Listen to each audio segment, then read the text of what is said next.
My parents mocked my garage construction company, saying I'd be bankrupt in 6 months.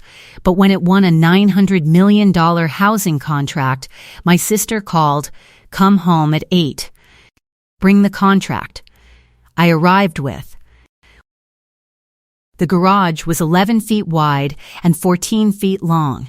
I measured it the first morning because the truck I rented to haul drywall was 13 feet 8 inches, and I needed to know if it would fit.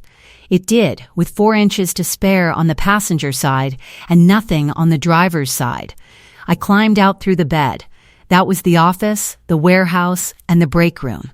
The lease was $400 a month, paid to the owner of the tire shop out front, who told me I was welcome to use the space as long as I did not block his customers.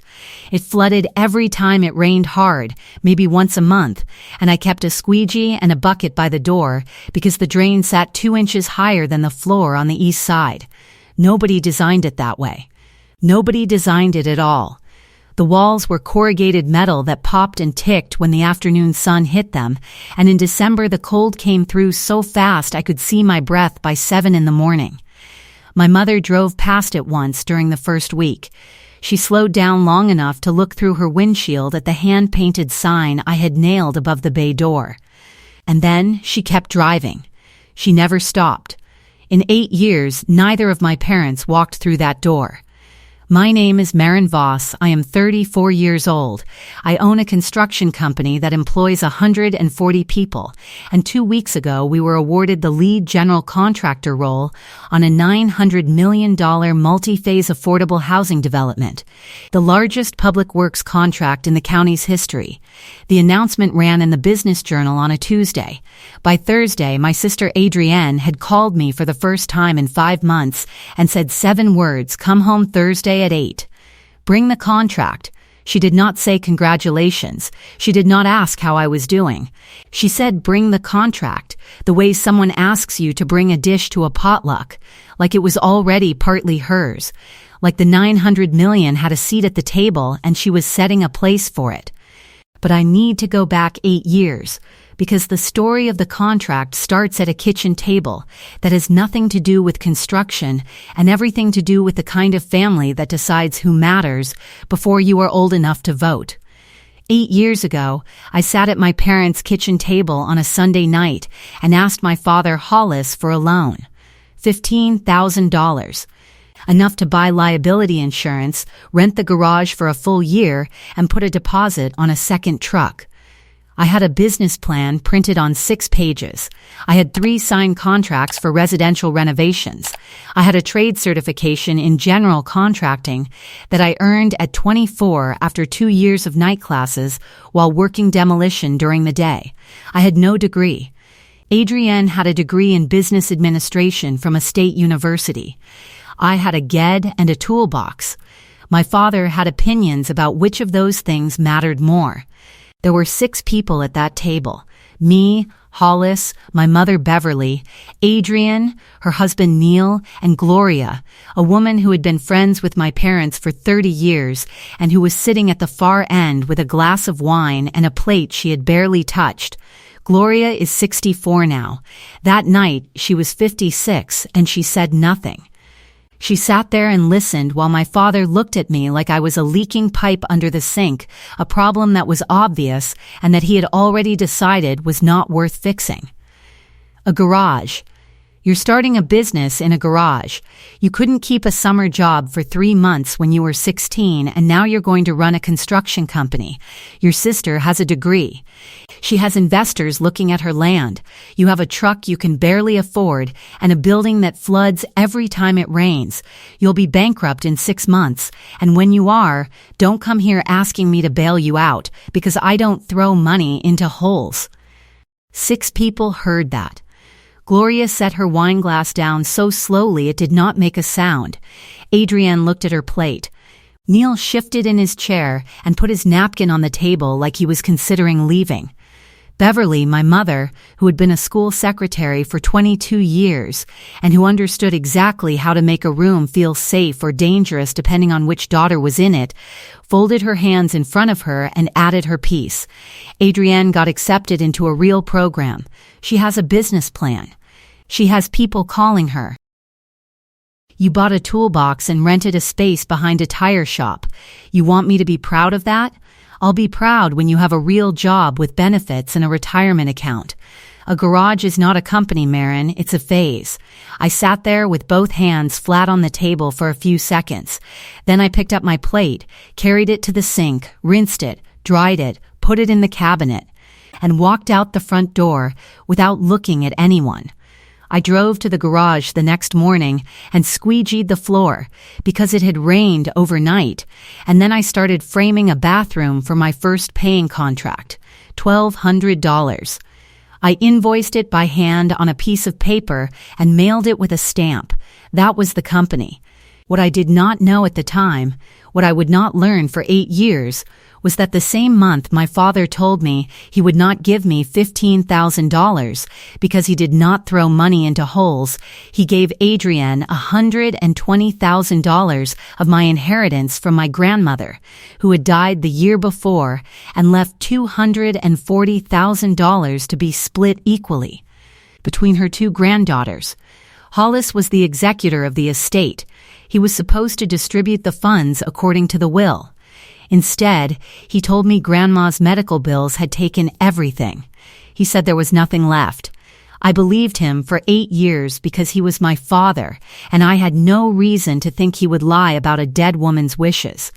The first year, I did $48,000 in revenue. I pulled wiring, hung drywall, poured small concrete pads, and did every bathroom and kitchen renovation I could book within a 40-mile radius. I answered my own phone, wrote my own estimates on legal pads, swept my own floor at the end of every day, and drove the truck home smelling like joint compound and sawdust. The insurance cost $400 a month on top of the lease. The second truck I bought was a 10-year-old Ford with 92,000 miles and a tailgate that did not latch properly. I tied it shut with a ratchet strap and used it for 2 years before I could afford to replace the latch. The second year, Tariq showed up. He came to an interview in steel-toed boots and a clean shirt and told me he could frame a wall faster than anyone I had ever met. He was right. He framed the first wall of our first multi-room renovation in 40 minutes and did not stop to check his phone once. He did not ask how much the job paid until his second day. When I told him, he nodded and said, "I've made less for worse bosses." He has been with me for 7 years. He runs all my job sites now, every one of them, and he is the only person besides me who remembers what that garage smelled like in December when the cold came through the walls and the coffee froze if you left it on the workbench too long. By year 3, we had 15 employees and a real office behind the garage. A double-wide trailer I bought used from a demolished construction site and set on cinder blocks. By year 5, 40 employees, 2 offices, and contracts across 2 counties. The first project, over $1 million, was a strip of retail space on the east side of town, and when I signed the contract, my hand shook for 3 seconds, and then it stopped. By year 7, over 100 people and projects in 3 counties, and a reputation that meant general contractors called me instead of the other way around. I do not need to tell you every year because the arc is not the point. The point is that every single year I grew the company, my parents talked about Adrienne's real estate development as if it were the family business and my company as if it were a weekend hobby I had not yet outgrown. They told their friends about Adrienne's project and Adrienne's land. They never once mentioned my company by name to anyone. When people asked Beverly what her daughters did, she said, "Adrienne is in real estate development. Maren does construction work." Like I was hanging shelves for a living. Like 100 people did not depend on me for a paycheck every 2 weeks. Adrienne's land, meanwhile, sat empty. She bought it 8 years ago for $380,000. The plan was 30 townhomes. She hired a contractor. The permit stalled in county review. The contractor pulled out after 6 months over a scope dispute. The land sat vacant. Year 1, year 2, year 3. Grass grew over the grading lines. The temporary fencing rusted. The for sale sign she put up in year 2 faded until you could not read it from the road.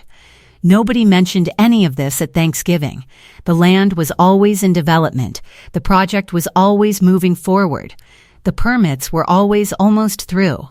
Every Thanksgiving my mother called and said it would mean a lot to your father. So I went.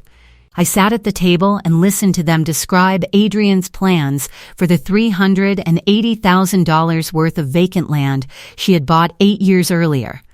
I ate the food and nodded at the right moments. I drove home. I did that 6 times. I should have stopped after the first one. I know that now. I knew it then, too. But I kept going because somewhere in me was the 12-year-old who still wanted her father to throw the ball.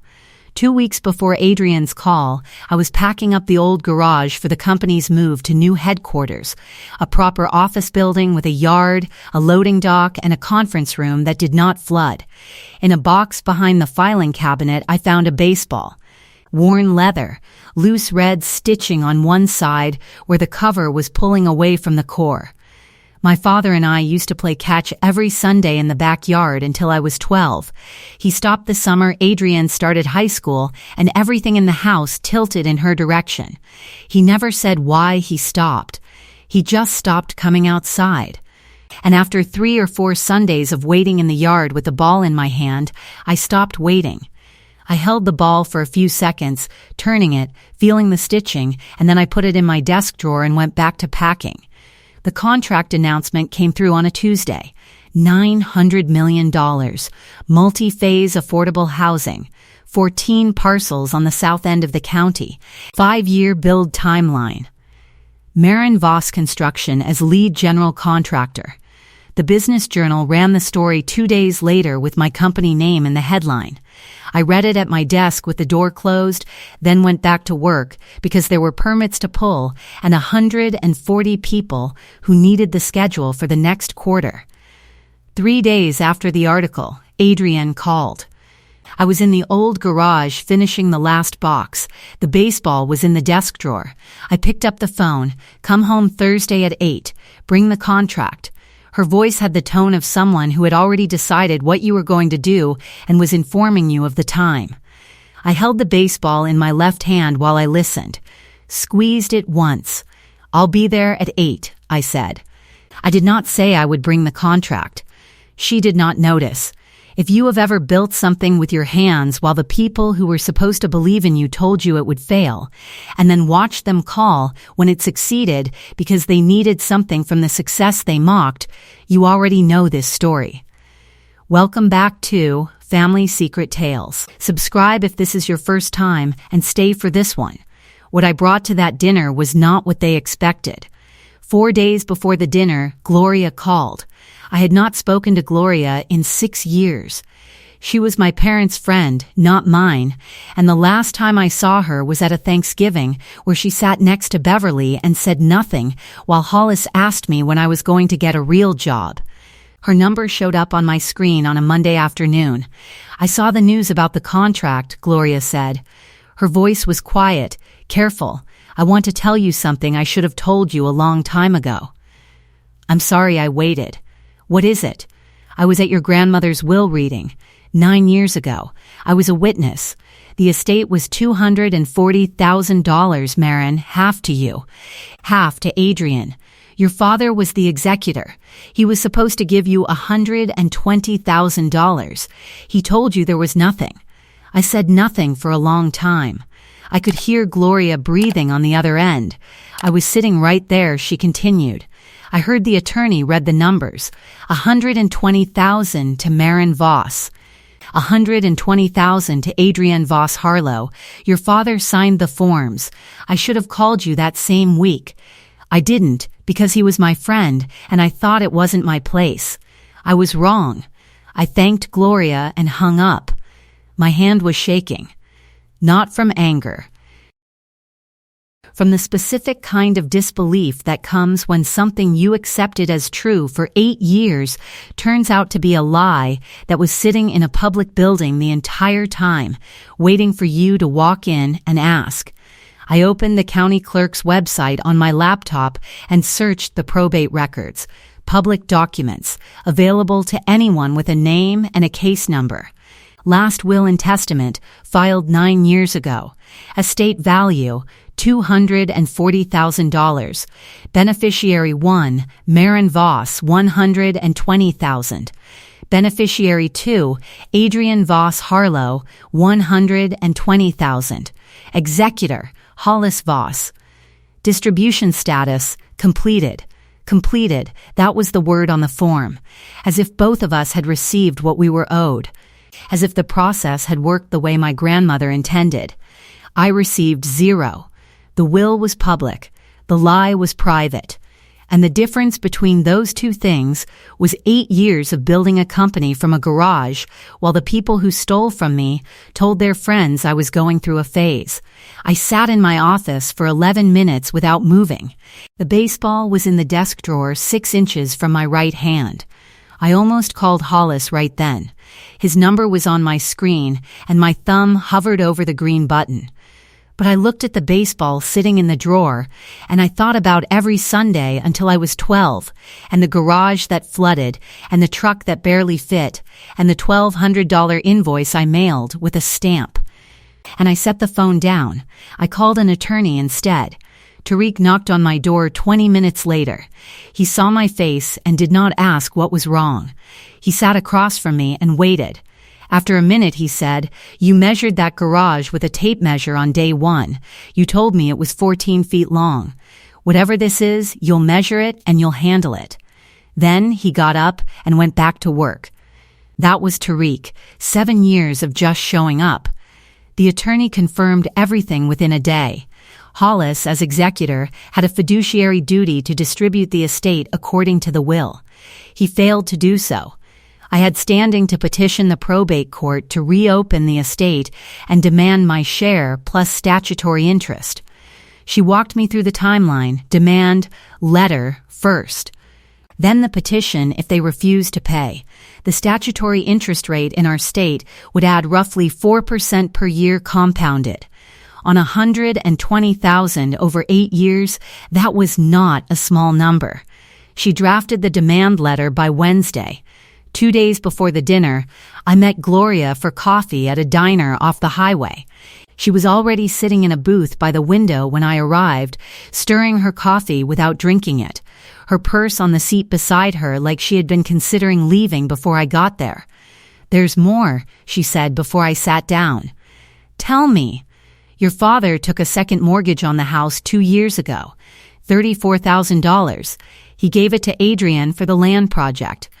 Some kind of emergency fund for permits or taxes, I don't remember which. How do you know that?" Beverly told me at a lunch. She was upset. Hollis didn't consult her, he just signed the papers and told her afterward. She cried at the table. Then she said, "Don't tell anyone," and I didn't. Until now. Gloria also knew about the property taxes. Adrienne had not paid them in 2 years. The county had filed a lien on the vacant land. $12,400, 2 years at $6,200 per year. The math was simple, and the situation was not. "So, the land is worth less than she paid," I said. "The taxes are unpaid. The parents' house is collateral for the second mortgage, and Adrienne called me to come to dinner and bring the contract."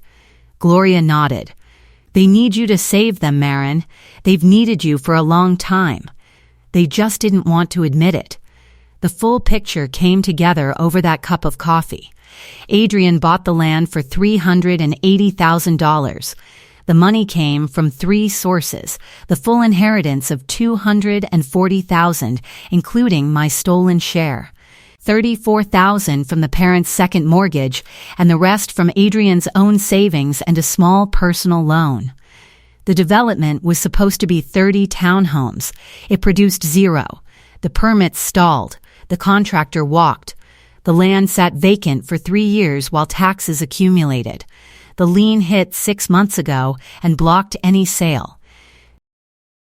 Then my company won the largest contract in the county's history, and suddenly, Adrienne's worthless land 3 miles from the project site might be valuable again if the right company agreed to touch it.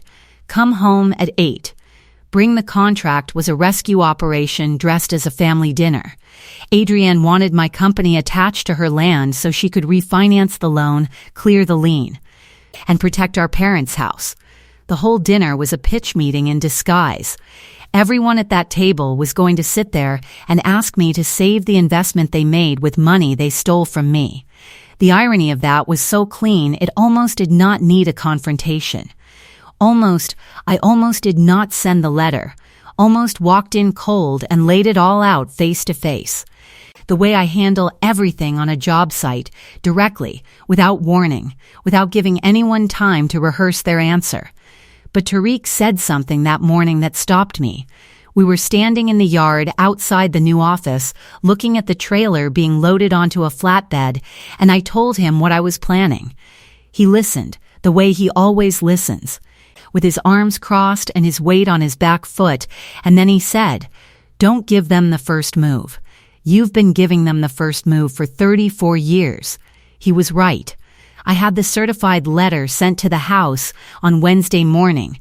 It arrived Thursday at 10. The envelope was marked certified mail with a return receipt. Contents: a timeline starting 9 years ago with the will, the probated estate documents, the demand from my attorney for $120,000 plus statutory interest, and a closing line that I wrote myself, not the attorney.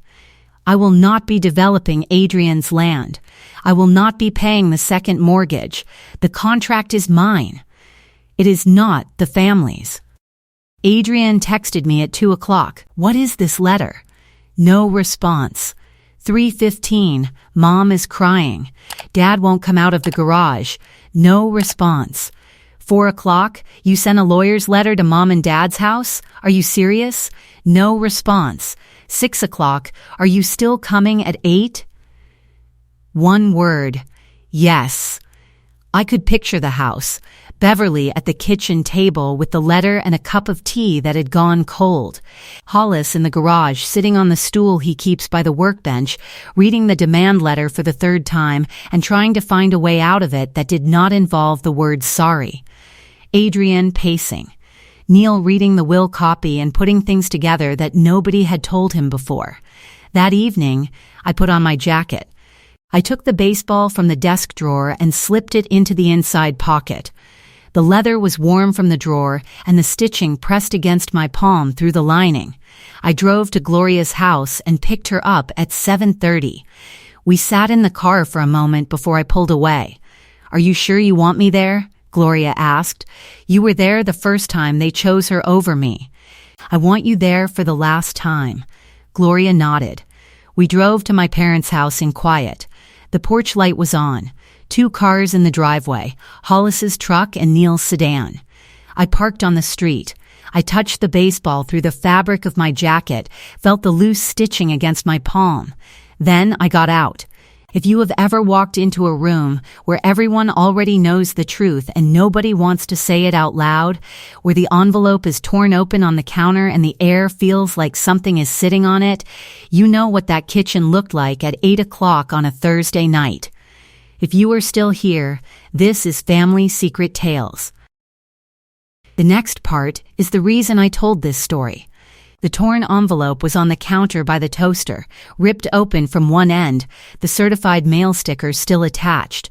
Beverly was standing at the stove with a dish towel in her hands, not cooking, not warming anything, just holding the cloth against her stomach like a compress.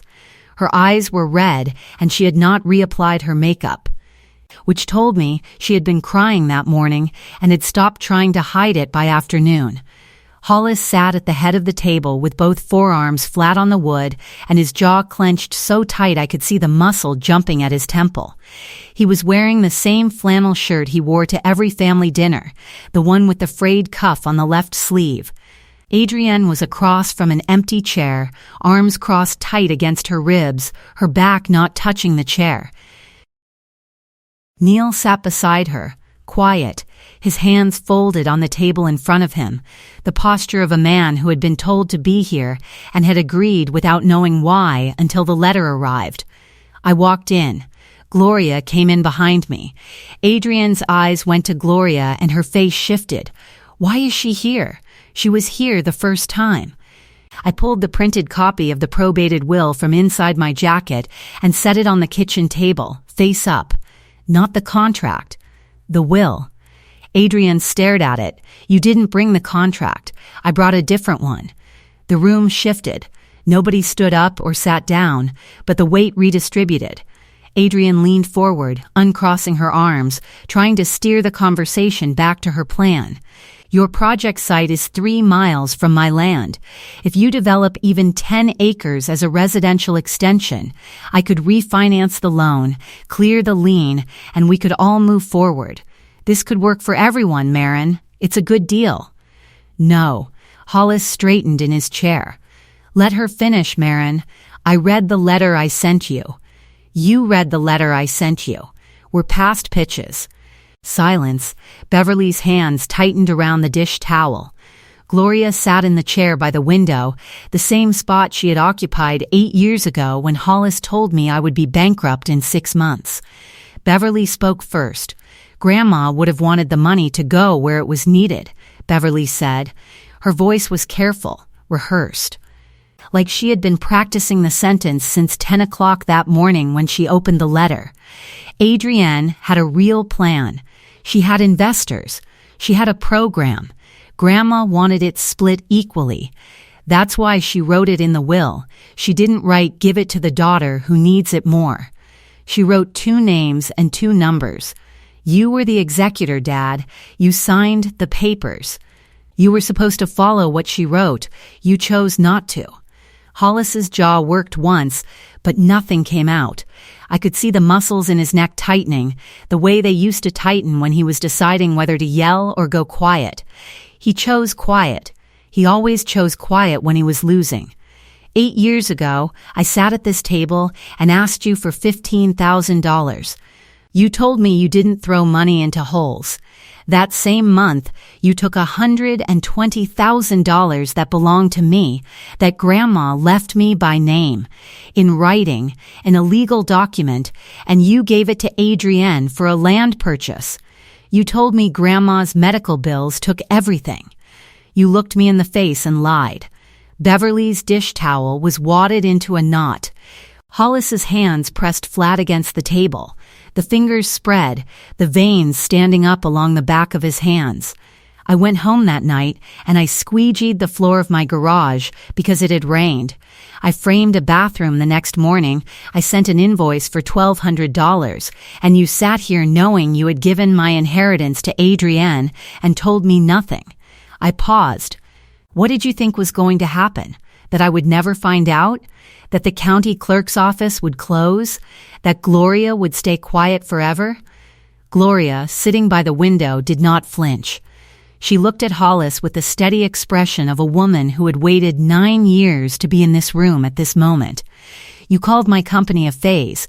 You said I'd be bankrupt in 6 months. You said the garage was not a company. You said you don't throw money into holes. I turned to face Adrienne directly. You bought a $380,000 piece of land with my inheritance, our parents' second mortgage, and your own savings. The land has been empty for 3 years. There's a $12,400 tax lien on it. You can't sell it because the lien blocks the title. You can't develop it because the permits stalled and the contractor walked. You can't pay the taxes because you don't have the money. And you called me to this table to ask me to rescue your failed investment with a contract I built from a garage that floods. I turned back to Hollis. That is the hole you threw money into, Dad, mine. The room was still. Neil picked up the will copy from the table. He turned it over. He read it line by line, his finger tracing the text, his face changing somewhere around the beneficiary section. He looked at Adrienne. She would not look back. You called me and said bring the contract, I said to Adrienne. You wanted me to attach my company to your land so you could refinance the loan, clear the lien, and protect this house. That is not a family dinner. That is a pitch meeting. And the answer is no. Adrienne's mouth opened. Maren, it would take you 10 acres. 10. That's nothing on a project this size. You wouldn't even feel it. I felt every dollar of the $120,000 you took from me. I felt every Sunday after Dad stopped playing catch. I felt every Thanksgiving sitting at this table listening to you talk about your project while nobody mentioned mine. You want me to feel 10 acres? I don't feel anything at this table anymore. Hollis's mouth opened and closed. His eyes went to Beverly. Beverly was staring at the tablecloth, the dish towel twisted between both hands like a wet rag. She did not look up. Hollis's right hand came off the table and gripped his own knee. His chair creaked as he shifted his weight backward. Adrienne's breath came out through her nose, one sharp exhale, loud enough to hear from across the room. Her eyes moved to Neil, but Neil was still reading. I am not developing Adrienne's land. I am not paying the second mortgage. I am not covering the tax lien. My attorney filed a petition yesterday to reopen Grandma's estate for the $120,000 I was owed, plus statutory interest. That is the only contract between us now. Hollis pushed his chair back from the table. He put his hand flat on his chest, pressing the fabric of his shirt against his sternum. You want to kill me? Is that what this is about? You want me to drop dead right here at this table? I looked at him for a long time. His hand was on his chest. His eyes were wet. His voice had the shake of a man who was used to making the room bend around him and had just felt it straighten. I reached into my jacket pocket and took out the baseball. Worn leather, loose red stitching on one side where the cover was pulling away. The ball he threw to me every Sunday until I was 12, until Adrienne started high school and he stopped coming outside, stopped asking if I wanted to play, stopped noticing I was in the yard waiting. I set the baseball on the table between us. The same table where he told me I would be bankrupt. The same table where Beverly called my company a phase. The ball sat there, slightly lopsided, the stitching fraying. You said bankrupt in 6 months. You gave my $120,000 to the one who went bankrupt. She did. I didn't. That is the contract. I stood up and walked to the door. Gloria rose and followed me. I almost took the baseball back. My hand was on the doorknob, and I looked over my shoulder and saw it sitting on the table between the torn envelope, the printed will, and Beverly's twisted dish towel. The stitching was coming apart. I thought about every Sunday until I was 12, and every Sunday after when he stopped showing up. I left it there. He could keep it. I did not need it anymore. Nobody stopped me. The door closed behind us. The porch light was still on. Gloria and I got in the car and drove. 3 weeks after the dinner, the county sent Adrienne a final notice on the tax lien. $12,400 or forced sale proceedings would begin in 90 days. The notice arrived on a Tuesday in a brown envelope with the county seal. Adrienne sat at her own kitchen table, not her parents' kitchen, with the notice spread flat and a calculator beside it. She ran the numbers 3 times. The land's assessed value had dropped to $290,000, $90,000 less than what she paid 8 years ago. She owed $12,400 in back taxes, $34,000 on the loan her parents co-signed, and my attorney's demand for $120,000 plus interest. The total obligations against the land exceeded what the land was worth. She could not sell it for enough to clear the debts. She could not develop it without permits and capital she did not have. She closed the calculator app. The screen went dark and she sat there looking at it, the way you look at a clock that has stopped and does not have a battery you can replace. Gloria told 2 mutual friends the truth the following week. Women who had known the family for 3 decades, women who had been to Beverly's house for Christmas parties and summer cookouts and had always heard the story of Adrienne's development project told with pride and Maren's company told with a shrug. Gloria did not dramatize it. She sat at a coffee shop and said Maren was supposed to get $120,000 from her grandmother's estate. Hollis gave it all to Adrienne and told Maren nothing was left. One of the women called Beverly that weekend to ask if it was true. Beverly said it's more complicated than that and hung up before the woman could ask a follow-up question. The following week, the monthly lunch group sent a text thread to plan their next gathering. Beverly's name was not included. Nobody called to explain why. Nobody sent a separate message. The text simply arrived without her, and Beverly sat in her kitchen that morning, reading a group thread she was no longer part of, holding her phone with both hands. Neil asked Adrienne about the inheritance 2 days after the dinner. He had read the will at the table and sat through the rest of the evening without saying a word, not during the haymaker. Not during the killing line, not when Hollis grabbed his chest. He drove home with Adrienne in silence. At home, sitting on the edge of their bed while Adrienne stood in the bathroom doorway brushing her teeth, he asked, "Did you know your father took Maren's share when he gave you the money?" Adrienne spat into the sink. "I don't want to talk about it." "That's $120,000, Adrienne. She was supposed to get that from her grandmother." "I said, I don't want to talk about it." He asked again the next morning over breakfast. She gave him the same answer, this time without looking up from her coffee. He stopped asking after that, but he started sleeping on the living room couch 3 nights a week.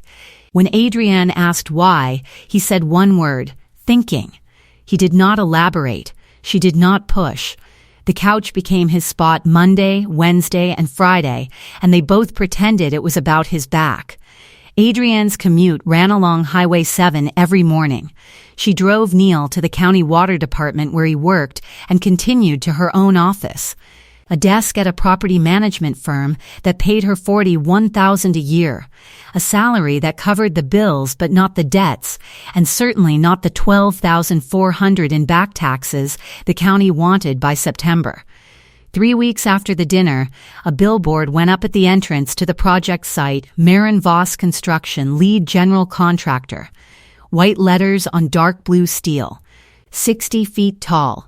Visible from 400 yards out on the highway, before the exit ramp, before you could decide whether to look away. Adrienne saw it the first morning and said nothing.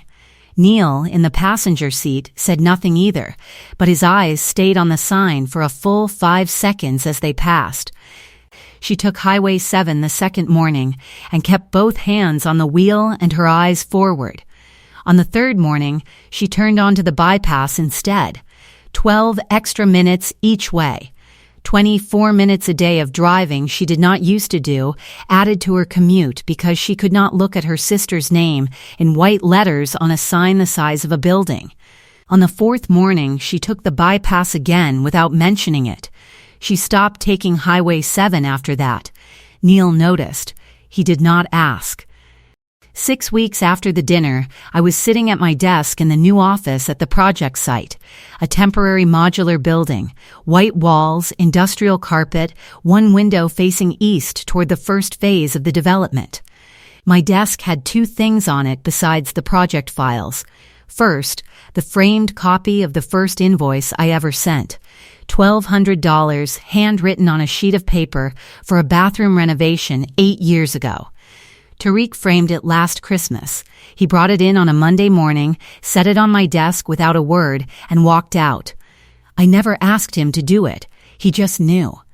Second, the project crew manifest, 140 names printed on 3 pages, pinned to the corkboard behind my chair. Every name was someone I hired. Every paycheck came from a company that started in a garage that was 11 feet wide and flooded once a month. The baseball was not in this office. It was on Hollis's kitchen table, or in a drawer, or thrown away. Wherever it ended up, it was no longer mine. Through the window, the first foundation forms were going in, concrete trucks lined up on the access road, engines idling, exhaust rising into the morning air. Tariq was outside in a hard hat, talking to a crane operator, pointing at something on the site map, his boots caked with mud up to the ankle. The air smelled like wet concrete and diesel and turned earth and fresh lumber. It sounded like work. It sounded like 140 people doing what I started alone in a room the size of a parking spot. Meanwhile, Adrienne sat at her own kitchen table with a tax notice and a calculator and a piece of land that grew nothing but weeds and interest. In a different house, Hollis sat at the head of his table where a baseball rested untouched and a torn envelope sat on the counter, and Beverly's chair at the monthly lunch sat empty for the second time in a row. My phone had one missed call from Beverly. 2 weeks old. No voicemail. She called and let it ring and then hung up before the recording started. The way she has always handled things she does not want to say out loud. I looked at the notification for a moment, closed it, and opened the project schedule. Phase 1 was on track. First concrete pour tomorrow. The surveyors had finished staking the second parcel. 140 names on the manifest, and not one of them was someone who told me I would be bankrupt in 6 months. 8 years ago, my father told me I would fail. My mother called my company a phase. They took my inheritance and gave it to the daughter they believed in, and that daughter's investment sits under a tax lien on a piece of land that grows nothing but weeds and interest and regret. The daughter they dismissed is pouring the foundation for a $900 million project from an office that does not flood, with a crew that shows up every morning and a framed invoice on her desk that proves where it all started. $1,200. Handwritten, mailed with a stamp. Through the window, the sight was loud, trucks reversing, concrete pumps humming, someone shouting directions across the lot. Tariq's voice, steady and sure, carrying over the engine noise. It sounded like 140 people building something that would last. It sounded like the opposite of a phase. It sounded like permanence. If you stayed until the end, you know why I told this story. Not for vindication. Because somewhere right now, someone is measuring a garage with a tape measure and their parents are calling it a phase. If that is you, keep measuring. The foundation is the part nobody sees, and it is the part that holds everything up. Thank you for watching Family Secret Tales. Subscribe, and I will see you in the next one.